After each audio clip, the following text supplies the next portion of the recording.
Em nome do Pai, do Filho e do Espírito Santo. Amém. Vinde, Espírito Santo, enchei os corações dos vossos fiéis e acendei neles o fogo do vosso amor. Enviai, Senhor, o vosso Espírito e tudo será criado e renovareis a face da terra. Ó Deus, que instruís os corações dos vossos fiéis com a luz do Espírito Santo, fazei que apreciemos corretamente todas as coisas, segundo o mesmo Espírito, e gozemos sempre de suas consolações. Per Christum Dominum Nostrum. Amém. Então vamos hoje dar continuidade à nossa formação 1 Coríntios, capítulo 10, versículos do 14 ao 33, que nos diz assim a palavra do Senhor. Portanto, caríssimos meus, fugi da idolatria. Engraçado. Paulo usa uma palavra aqui. Fugir da idolatria.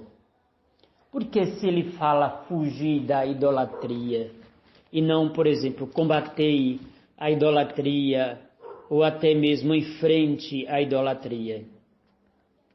Quando ele fala fugir, é porque nós temos talvez a passividade de sermos idólatras. Por exemplo, para alguém ser idólatra, basta apenas ser enganado. Então, quando a gente não foge, a gente vai ouvindo coisas de igrejas não cristãs, por exemplo. A gente vai lendo coisas espíritas, a gente vai vendo o horóscopo, a gente vai ouvindo sobre numerologia e outras práticas pagãs. A gente vai sendo como que formado por aquela ideologia errada. Com isso, nós abandonamos o verdadeiro Deus e fazemos o quê? Nos tornamos idólatras sem percebermos. Ou seja, nós vamos colocar no lugar do Deus verdadeiro coisas secundárias que nós teríamos ou temos como importante, quando na verdade não o é. O único e sumamente importante é Deus. A gente sobrevive e a gente foi criado por Deus para amá-lo, servi-lo e adorá-lo. Isso está no catecismo. Deus quer que eu e você, nós tenhamos esta graça de percebermos que só Ele é verdadeiramente Deus e não a outro. E ele continua dizendo, falo como a pessoas sensatas, julgai vós mesmo o que vos digo. Quando ele fala assim, falo como a pessoa sensata, ele está dizendo, eu estou falando com pessoas inteligentes e cheias do entendimento. Eu não estou falando com pessoas sem nenhuma instrução, que não está buscando a Deus. Estou falando com pessoas que de fato querem amar a Deus. E se eu de fato quero amar a Deus, eu devo tê-lo como único e absoluto. Então essa história de estar procurando benzedeira, centros e terreiros espíritas de macumba, ou seja lá o que for, não deve estar de modo algum no nosso cardápio, muito menos cruzar o nosso pensamento, porque somos pessoas sensatas, inteligentes. E ele diz, julgue você mesmo. Olhe para uma face de uma pessoa que vive no espiritismo. É uma pessoa mal-humorada, a cor da pele não parece que não tem vida, não tem brilho nas suas roupas, no seu rosto. São pessoas que quando às vezes você dá bom dia, às vezes tem a coragem de lhe virar as costas e muitas vezes até de lhe desejar o mal. Uma pessoa que de fato está verdadeiramente em Deus, quando ela recebe a paga de um mal ou de alguém que lhe faz mal, ela é capaz unicamente de orar por aquelas pessoas que não a amam e a entrega na mão de Deus sem pedir castigo algum. Ao contrário, a única coisa que pede ao Senhor é a conversão daquela pessoa. E diz a palavra, o cálice da bênção que benzemos não é a comunhão do sangue de Cristo? Sim. O pão que partimos não é a comunhão com o corpo de Cristo? Ou seja, a palavra comum quer dizer apenas um. Comungar, ser um. Comunhão é a palavra comum e união. Eu e Cristo somos comum ou semelhante ao outro, mas a partir do momento que nos unimos, nós nos tornamos um só. Eu em Cristo em mim. Como diz Paulo tantas vezes, já não sou eu quem vivo, mas é Cristo que vive em mim, porque me uni a Cristo como? Pelo pão, pela Eucaristia, pelo vinho, pelo sangue do Senhor.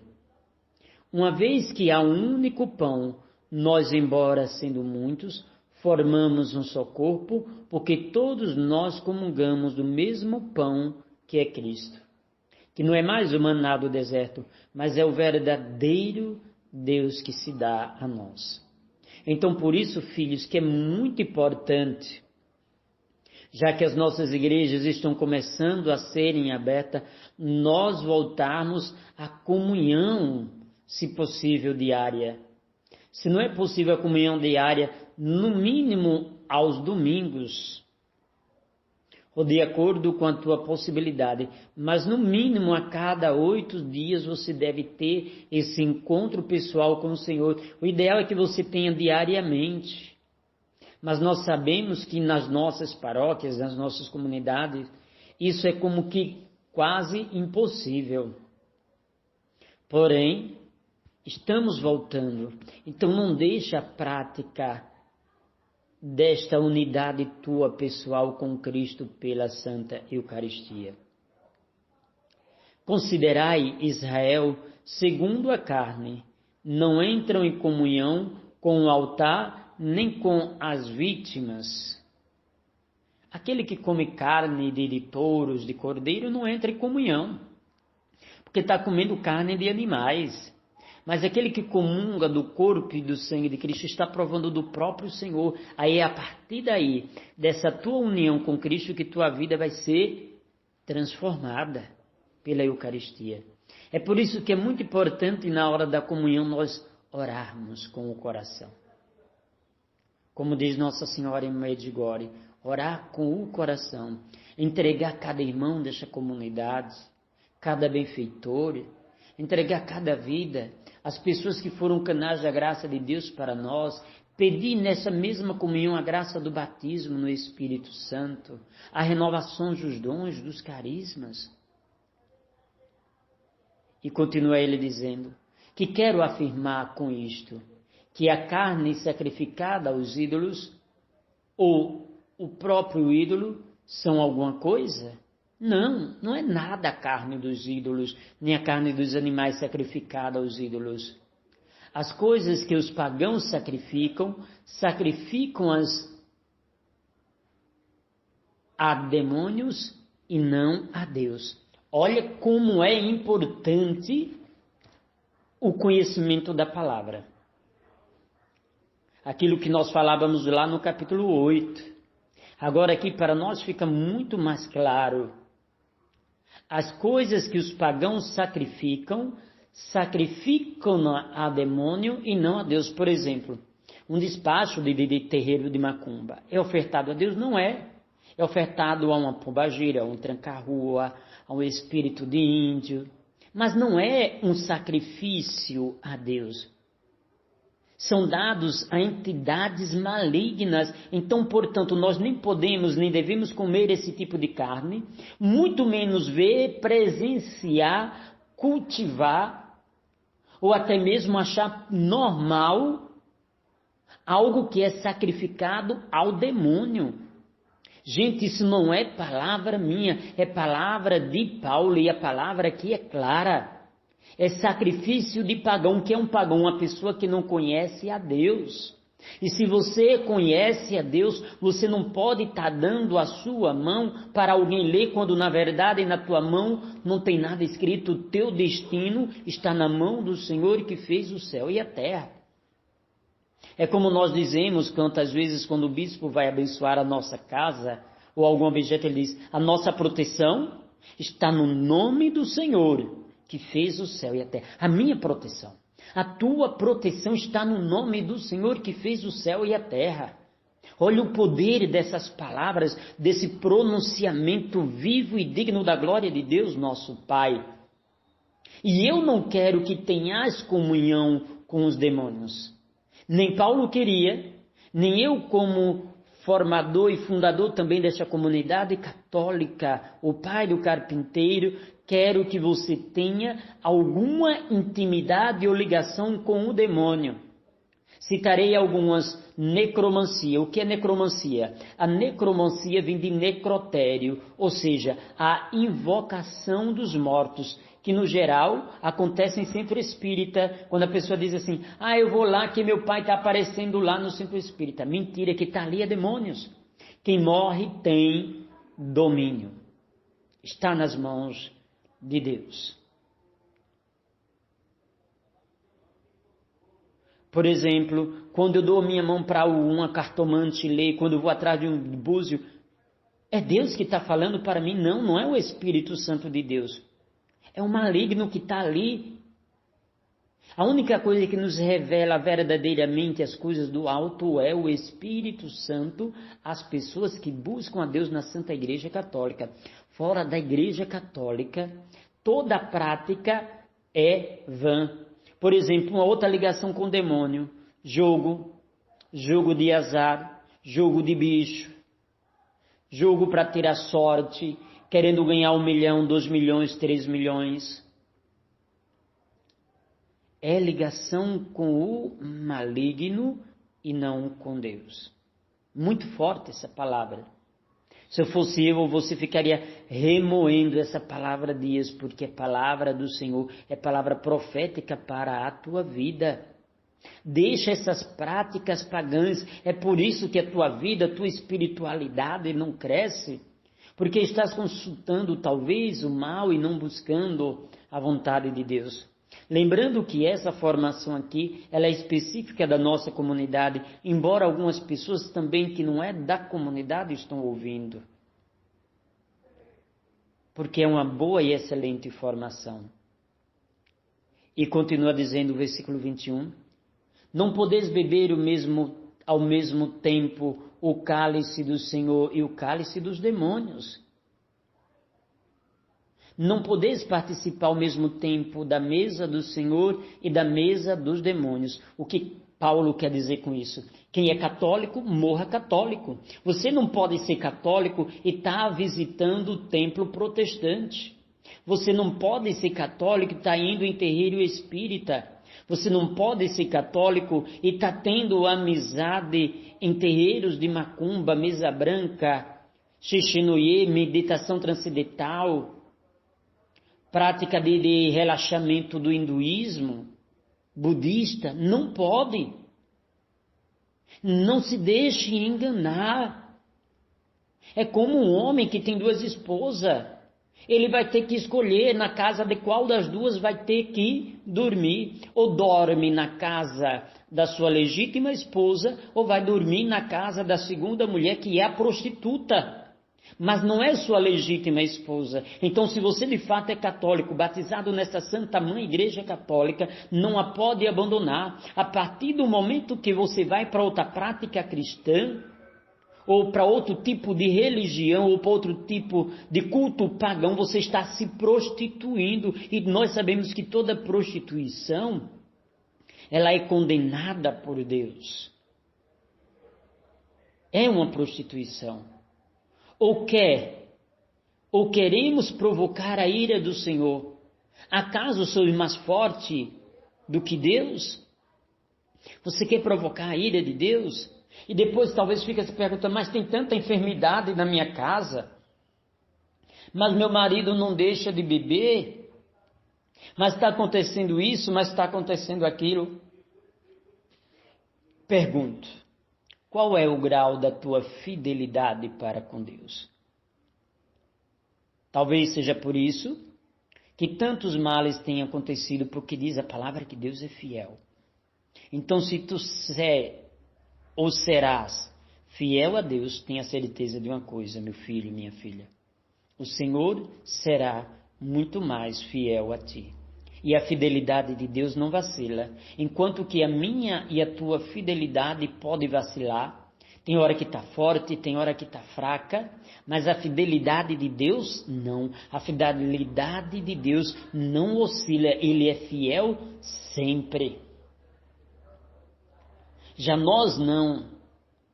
Nos esforçamos, nos lutamos muitas vezes contra nós mesmos, contra o mundo, contra os principados, contra os mundos das trevas, para ser fiel a Deus. Mas já o Senhor, a Ele não tem esforço nenhum em ser fiel a partir do momento que Ele vê a tua e a minha fidelidade para com Ele. Quando Ele percebe que você está se esforçando para ser fiel a Ele, Ele jamais te abandonará. Não provoque a ira de Deus. Não provoque a ira do Senhor. Abandona essas coisas pagãs e volta-te para o Senhor nosso Deus. E continua dizendo o versículo 23, tudo é permitido, mas nem tudo é oportuno. Tudo é permitido, mas nem tudo edifica. Trocando a miúdos quer dizer, você pode ir se você quiser, mas não é oportuno, porque colherás o mal. Tudo te é permitido, mas não te edificará, porque o demônio não dá nada sem troca. Ele pode até, possivelmente, te dar alguns favores nesta terra, mas roubará a tua alma para o quinto dos infernos.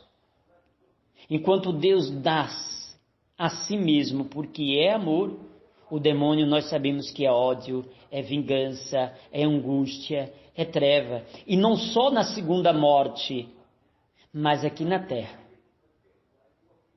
Mas aqui na terra. Você já começa a padecer aqui. Então, se você quer viver na vida eterna, abandona essas práticas pagãs e volta hoje ao Senhor, volta à Santa Missa, volta a rezar o teu terço, o teu Santo Rosário, volta à tua confissão. Volta-te hoje para o Senhor e entrega a Ele a tua vida na adoração diante da Santíssima Eucaristia. Volta à prática de jejum às quartas e sextas-feiras. Por exemplo, amanhã é quarta-feira, é dia de penitência, dia de abster-se de carne para aqueles que podem, dia de tirar um alimento para aqueles que podem, oferecendo pela comunidade, pela tua conversão, pelo teu fundador, oferecendo a Deus pelas pessoas que precisam desse sacrifício porque ainda não conhecem a Deus, que é um pequeno sacrifício dado a Deus de não comer, pedindo ao Senhor, mostrando para Ele, Senhor, estou me esforçando, não estou me alimentando para que o Senhor veja o quanto eu, de fato, quero ser e preciso ser fiel a Ti. Escuta-me. Ninguém busque o seu interesse, mas do próximo. Busque ajudar aqueles que precisam. Comei de tudo o que se vende no açougue, sem indagar de coisa alguma por motivo de consciência. Do Senhor é a terra e tudo o que ela encerra. Por exemplo, tem gente que pergunta, eu posso comer carne de porco? Não é de pagão? Olha o que diz aqui a palavra de Deus. Comei tudo do que se vende no açougue, sem indagar de coisa alguma por motivo de consciência. Pois do Senhor é a terra e tudo o que ela encerra, tudo o que ela contém. Se eu não me engano, tem uma passagem lá de Atos dos Apóstolos, quando Pedro chega em Jope, e é mostrado a Pedro vários tipos de animal e de animais. E Pedro disse, e a voz do Senhor dizia para Pedro, pega e come. E Pedro, não, mas eu não posso pegar nem comer porque é carne de porco e outras coisas mais.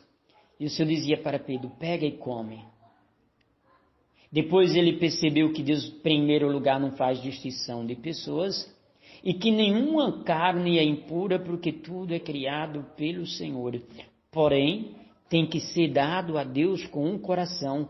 Cada coisa que você faz, agradecer pelo alimento, agradecer pela comida, agradecer pela tua família, Tudo é obra do Senhor e tudo deve dar glória ao Senhor e não nos afastar do Senhor. Por exemplo, as práticas pagãs nos separam de Deus, enquanto que as coisas do Senhor nos unem a Ele e essa união com Ele faz com que nós amemos os nossos irmãos.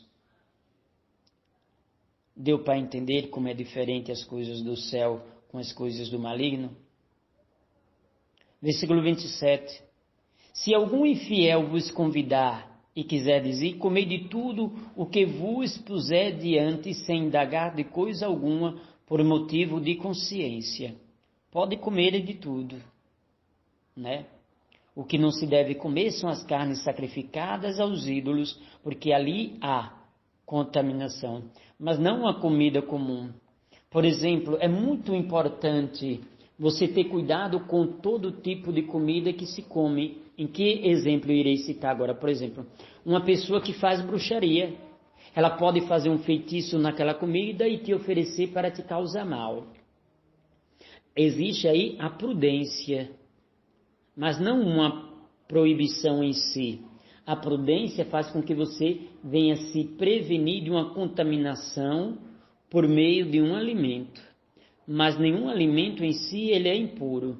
O que é impuro, o que traz a maldade ou algum pacto maligno querendo nos destruir, é quando aquela carne ela é sacrificada a demônios e não foi algo ofertado a Deus, verdadeiro Deus e verdadeiro homem. Não sei se me fiz entender. É sempre bom, eu digo para vocês, peguem a palavra de vocês, pegue a Bíblia e vai acompanhando, vai riscando, vai grifando aí, para você entender melhor. Isso é um estudo, isso é uma formação, não é algo de brincadeira. Mas se alguém disser, isto foi sacrificado aos ídolos, não o comais, em atenção àquele que o advertiu e por motivo de consciência. Está vendo aqui o que eu disse antes? Se aquilo foi sacrificado a um ídolo, não coma. Mas se é de uma pessoa normal, comum, você pode comer, você pode festejar, você pode banquetear ali com seus amigos de maneira normal. Tá certo? Dizendo consciência, refiro-me não à tua, mas à do outro. Ou seja, a tua consciência tem que ter cuidado para não provocar alguém. Ah, fulano não é católico, como é que está comendo o despacho? Fulano não é católico, como é que está comendo um doce ofertado a demônios, que naquele dia teve uma manifestação ali e deu o doce à criança, justamente num dia de um dos maiores santos da nossa igreja, que é o dia de São Cosme e São Damião, se não me engano, 27 de setembro. A gente não pode, por exemplo, nem todo mundo que dá coisas e doces nesse dia, a gente deve pegar, porque não sabemos o pacto que essa pessoa fez em doar aquilo. Tem pessoas que doam porque de fato são católicas, mas tem pessoas que doam porque fizeram um pacto com o maligno ou com a entidade demoníaca e não com Deus. Muito sério isso. Com efeito, por que razão seria regulada a minha liberdade pela consciência alheia? Se eu como com ações de graça, porque serei eu censurado por causa do alimento pelo qual rendo graças. Quando ele fala aqui, eu rendo graça, é aquilo que nós fazemos como comunidade, como nos reunimos. Que vocês deveriam fazer, e eu sei que talvez a maioria de vocês não o fazem, que é, antes de cada alimento, fazer o sinal da cruz, agradecer, pedir a Deus que abençoe aquele alimento. Às vezes a gente não faz por estar com vergonha, ou por estar num ambiente cheio, mas você pode ali inclinar a sua cabeça, o seu coração e pedir a Deus que abençoe aquele alimento e as pessoas que prepararam. É muito importante isso. Eu faço isso em todos os lugares onde chego. E as pessoas ficam às vezes bestas, Porque os pagãos hoje comem como se fossem bichos e não param para agradecer a Deus o alimento que tem ali na mesa. Quando ele fala aqui de ação de graça, ele está dizendo, Senhor, abençoe esse alimento. E um alimento onde nós ofertamos a Deus, se tiver algo de mal ali, é quebrado. Por quê? Porque você orou, você entregou a Deus, você pediu que Deus abençoasse aquele alimento. E nós sabemos que a bênção é o antídoto contra todo o mal. A bênção quebra qualquer maldição e feitiçaria. É por isso que a gente ora para descontaminar. É por isso que a gente ora para abençoar aquilo que a pessoa foi amaldiçoada. Por quê? A bênção de Deus é o antídoto contra todos esses males e quebra. Então, se você que está me ouvindo agora não tem essa prática de agradecer a Deus pelo o alimento, faça. Comece hoje, retome hoje. Em qualquer lugar onde você estiver, em casa, num restaurante, na casa de parentes, numa lanchonete, bendiga a Deus. E aquele alimento não te fará mal algum. Filhos, como é importante a gente crer nisso e pedir que a bênção do Senhor abençoe toda espécie de alimento para estarmos e vivermos bem. Portanto, quer comais, quer bebais, ou façais qualquer outra coisa, fazei tudo para a glória de Deus. Dai glória a Deus por tudo. Glorificai a Deus por tudo. Se você vai comer, se vai beber algo, bendiga o nome do Senhor que fez o céu e a terra. Não vos tornei causa de escândalo nem para os judeus, nem para os gentios, nem para a igreja de Deus. Nem para a igreja de Deus. Me vem agora um fato muito interessante, né? Esses dias, uma pessoa que eu conheço, né, veio pedir oração a um amigo meu, né? E meu amigo dizendo, né, que ela veio pedir oração porque o marido estava bebendo muito e se prostituindo muito. E eu, sem querer, eu disse para ele, mas engraçado, agora a pessoa veio pedir porque o marido está bebendo muito e por causa da bebida começou a trair e tal. E eu disse, mas eles mesmo começaram com isso. Juntavam 2, 3, 4 amigos dentro de casa, 3, 4 casais para beberem. E o que foi que começou a acontecer daí? A partir dessa bebida, de fazer da sua casa o bar, criou-se o vício da bebida e a partir daí gerou-se a infidelidade por causa da bebida. Mas se fosse algo de famílias cristãs se reunindo para rezar, glorificar a Deus, agradecer por um aniversário, mas mesmo assim louvar e bendizer o nome do Senhor, esse mal não teria acontecido. Filhos, é muito importante vocês orarem antes de cada refeição, louvar, agradecer, glorificar o Senhor, pedindo que abençoe aquele alimento salutar que Ele te oferece diariamente. Fazei como eu, diz Paulo. Em todas as circunstâncias, procuro agradar a todos. Não busco meus próprios interesses, mas os interesses dos outros, para que todos sejam salvos. Como? Dando testemunho de Cristo. Sendo verdadeiramente de Cristo em qualquer lugar. E olha aqui a frase mais importante de Paulo. Sede meus imitadores, como eu, Paulo, sou de Cristo. Seja meu imitador como eu sou de Cristo. Se espelhe em pessoas santas para viver e buscar a santidade. Que Deus nosso Pai te abençoe pelas mãos da Virgem Maria Imaculada, do nosso amado e Pai querido São José, o Pai do Carpinteiro, Santa Teresa de Jesus, São Padre Pio de Pietrelcina, de Santa Gema Galgani, São Francisco e Santa Jacinta Martos, Santa Rita de Cássia, o Beato Carlo Acutis, São João Maria Vianney, São Gabriel de Maria Dolorosa e Santa Elizabeth da Trindade, São Pedro de Alcântara, que a Virgem Imaculada e o nosso amado Pai querido São José em Jesus Cristo, no poder da Trindade, nos abençoe em nome do Pai, do Filho e do Espírito Santo. Amém.